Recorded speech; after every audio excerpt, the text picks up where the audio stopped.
வாங்க, இது வந்து எக் பாஸ்தா தான். இது எப்படி பண்ணுறதுன்னு பார்க்கலாம். இது வந்து அன்றைக்கி ரொம்ப டேஸ்ட்டாக வந்துருந்துச்சு. நல்லா க்ரீமியாக ரொம்ப டேஸ்ட்டாக வந்துருந்துச்சு. வாங்க இது எப்படி பண்ணுறதுன்னு பார்க்கலாம். ஒரு கடாயில் தண்ணி வச்சுக்கலாம். ஒரு 2 செம்பு தண்ணி வச்சுட்டு கொஞ்சமாக எண்ணெய் ஆட் பண்ணிக்கலாம். எண்ணெய் ஆட் பண்ணிவிட்டு நான் கொஞ்சம் பாஸ்தா எடுத்து வேக வச்சுருக்கேன். அது ஒரு சைடு வெந்துட்டுருக்கு. தென் வந்து கொஞ்சமாக நறுக்கின பூண்டு, கொஞ்சமாக ரொம்ப குட்டி குட்டியாக நறுக்கின வெங்காயம், 2 பச்சை மிளகாய், கொஞ்சமாக தக்காளி எடுத்து வச்சுருக்கேன். ஒரு கடாயில் எண்ணெய் ஊற்றி வெங்காயம், அந்த நல்லா சாப் பண்ண வெங்காயம், பச்சை மிளகாய் ஆட் பண்ணியிருக்கேன். அதை ஆட் பண்ணி நல்லா வதக்கி விட்டுக்கலாம். ஒரு சைடு வந்து பாஸ்தா வந்து வெந்துட்டுருக்கு. அது வந்து 5 மினிட்ஸ் 7 மினிட்ஸ் அப்படிலாம் சொல்லுவாங்க. ஆனால் வந்து நல்லா நிறைய நேரம் வேக வைக்கணும். எண்ணெய் ஊற்றினா கொஞ்சம் நல்லா சீக்கிரம் வெந்துடும். அதனால் வேக வைக்கணும். பாருங்கள், இந்த சைடு நல்லா வெந்துருச்சு. நல்லா ஒரு 15 மினிட்ஸ்க்கு மேலே நல்லா வெந்துச்சு. வெந்தோடனே வந்து அதை எடுத்து வடிகட்டி வச்சுக்கிட்டேன். இதில் வந்து இஞ்சி பூண்டு பேஸ்ட்டு ஆட் பண்ணிக்கலாம். வெங்காயம் நல்லா ப்ரௌனிஷாக வதங்கினதும் இஞ்சி பூண்டு பேஸ்ட்டு ஆட் பண்ணிவிட்டு, அதுக்கு முன்னாடி வந்து நான் பூண்டு குட்டி குட்டியாக இருக்கிறத ஆட் பண்ணியிருக்கேன். இப்போ வந்து தக்காளி ஆட் பண்ணிக்கலாம். இது பாருங்கள், தண்ணி நல்லா வடித்து வச்சுட்டேன். குழந்தைங்களாம் சாப்பிட்ணுன்னா நீங்கள் நல்லா வேக விடுங்க.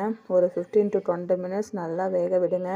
நல்லா வெந்து சாப்பிட்டு பார்த்துட்டு குழந்தைங்களுக்கு கொடுக்குற பதத்துக்கு வந்தோடனே அதுக்கப்புறமேட்டுக்கு நீங்கள் வந்து எடுத்து ட்ரான்ஸ்ஃபர் பண்ணிக்கோங்க. பாருங்கள், இது ஊற்றிட்டு நல்லா தக்காளி போட்டு நல்லா வதங்கினதும் மஞ்சத்தூள், மிளகாத்தூள், தனி மிளகாத்தூள் தான் ஆட் பண்ணியிருக்கேன். கரம் மசாலா நீங்கள் தேவைப்பட்டால் ஆட் பண்ணிக்கோங்க. கரம் மசாலா, சிக்கன் மசாலா கொஞ்சமாக லைட்டாக ஆட் பண்ணிக்கோங்க. ஆட் பண்ணிவிட்டு நல்லா வதக்கி விட்டுக்கலாம். நல்லா வதக்கினதும் கொஞ்சமாக வந்து பட்டர் ஆட் பண்ணியிருக்கேன்.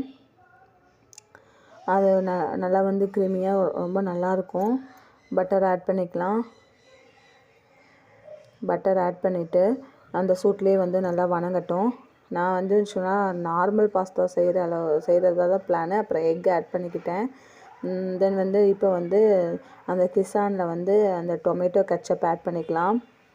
அப்போ தான் வந்து அந்த இனிப்பு, புளிப்பு, நல்லா அந்த க்ரீமி நல்லா எல்லாமே கலந்து நல்லா டேஸ்ட்டாக இருக்கும். அந்த டொமேட்டோ கெச்சப் ஆட் பண்ணி நல்லா வந்து வதக்கி விட்டுக்கலாம். தென் வந்து இந்த ஸ்டேஜில் வந்து நம்ம வந்து கொஞ்சமாக தண்ணி ஊற்றிக்கலாம். தண்ணி ஊற்றிட்டு அது வந்து அந்த இது நல்லா கொஞ்சம் வேகட்டும். கொஞ்சமாக ஊற்றினா போதும். நான் வந்து ஒரு டம்ளர் ஆட் பண்ணியிருக்கேன். அது நல்லா கொதித்து நல்லா சுண்டி வந்ததும் இந்த ஸ்டேஜில் வந்து முட்டை ஆட் பண்ணிக்கலாம். ஒரு 2 முட்டை ஆட் பண்ணியிருக்கேன். 2 முட்டை ஆட் பண்ணி நல்லா வந்து அந்த சூட்லேயே வந்து நல்லா சீக்கிரமே வெந்துடும். ஒரு 2 மினிட்ஸ் இப்படி கிளறி விட்டால் போதும். நல்லா சீக்கிரமே வெந்துடும். அது வெந்ததும் இப்போ வந்து நம்ம வந்து வடித்து வச்சுருக்க பாஸ்தா ஆட் பண்ணிக்கலாம். பாஸ்தா ஆட் பண்ணி பாருங்கள், எல்லாமே வந்து நல்லா ஒட்டாமல் உதிரியாகவும் வந்திருக்கு. இது வந்து என் பையன் பொண்ணும் 2 பேருமே சாப்பிட்டாங்க. ரொம்ப நல்லா டேஸ்ட்டாகவும் இருந்துச்சு குழந்தைங்க சாப்பிட்றதுக்கும். நல்லா வந்து ஆட் பண்ணி நல்லா கிளறி விட்டுக்கலாம். பாருங்கள், எல்லாமே பட்ட அளவுக்கு நல்லா கிளறி விட்டுட்டு லாஸ்ட்டில் வந்து கொத்தமல்லி தூவி இறக்கிக்கலாம். இந்த ஸ்டேஜில் வந்து நான் வந்து இந்த சீஸ் ஒரு 2 பீஸ் ஆட் பண்ணேன். அது வந்து நான் வீடியோ எடுக்கலை, மறந்துட்டேன்.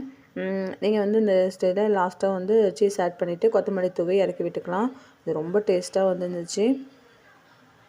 நீங்கள் வந்து எப்படி பண்ணுவீங்கன்னு கமெண்ட் பண்ணுங்கள். நான் இப்படி தான் பண்ணியிருந்தேன். ஃபஸ்ட் டைம் ட்ரை பண்ணியிருந்தேன். நல்லா வந்துருந்துச்சு. வீடியோ பிடிச்சிருந்தா லைக் பண்ணி, ஷேர் பண்ணி, சப்ஸ்கிரைப் பண்ணிக்கோங்க. சண்டே வந்து மார்னிங் பிரேக்ஃபாஸ்ட் வந்து நாங்கள் இது தான் சாப்பிட்டோம். நீங்கள் எப்படி பண்ணுவீங்கன்னு கமெண்ட்லாம் சொல்லுங்கள். வீடியோ பிடிச்சிருந்தா லைக் பண்ணி, ஷேர் பண்ணி, சப்ஸ்கிரைப் பண்ணிக்கோங்க. மகிழும் மனமும் நிறைந்திருக்கட்டும். தேங்க்யூ.